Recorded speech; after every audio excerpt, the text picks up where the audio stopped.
63,800 একটাও কম দিতে পারবেন না। ব্যবসা হচ্ছে একটা চমৎকার মাধ্যম, যে মাধ্যমে আপনি উন্নতির সর্বোচ্চ শিখরে পৌঁছে যেতে পারেন। এই যে দেখুন ফলের ব্যবসা, যদিও ওটা কাঁচামাল, তারপরেও কিন্তু এটাতে লভ্যাংশ অনেক বেশি। যারা ফলের ব্যবসা করে তারা সর্বোচ্চ পরিমাণ পুষ্টি পায় এবং লভ্যাংশ দিয়ে তারা নিজেদের চাহিদাও পূরণ করে। কাঁচামালের ব্যবসায় লস তো হবেই, তাই বলে লাভও কিন্তু হবে। কাঁচামাল মানেই পচনশীল, সেই অংশ থেকে মানুষ কিন্তু নিজেদের চাহিদাও পূরণ করে লভ্যাংশ দিয়ে। বাইপাস কাঁচা বাজার আড়তের পাশেই, ঠিক পাশেই আমাদের একটা ফলের আড়ত রয়েছে।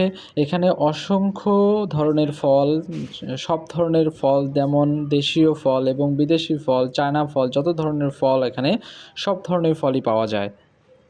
ঢাকা বাদামতলী থেকে এই ফলগুলো আমরা সংগ্রহ করি এবং অনেকাংশে আমরা চিটাগং থেকেও সংগ্রহ করি। চিটাগং পোর্ট থেকে সরাসরি মালগুলো চলে আসে, আমাদের বাদামতলী থেকেও সরাসরি মালগুলো চলে আসে বাইপাস আড়তে। আমাদের বেচাকেনা শুরু হয় ভোর থেকে এবং সারা দিন 24 ঘন্টা এই দোকানগুলো খোলা থাকে এবং টুকটাক সবসময়ই কাস্টমারগুলো আসতে থাকে। যখন যাদের প্রয়োজন হয় তারা তখনই নিজেদের চাহিদা অনুযায়ী মাল ক্রয় করতে পারে। বিভিন্ন জেলা থেকে ড্রাগন ফল, যেমন চাঁপাইনবাবগঞ্জ এবং বিভিন্ন অঞ্চল থেকে, ময়মনসিংহ থেকেও এই ড্রাগন ফলগুলো চলে আসে। এখন রাত বাজে প্রায় 11টা, আর আমি এখন দোকান থেকে চলে আসলাম বাসাতে যাওয়ার জন্য। আবার সকাল 6টা কিংবা 7টার মধ্যে উপস্থিত থাকতে হবে দোকানে।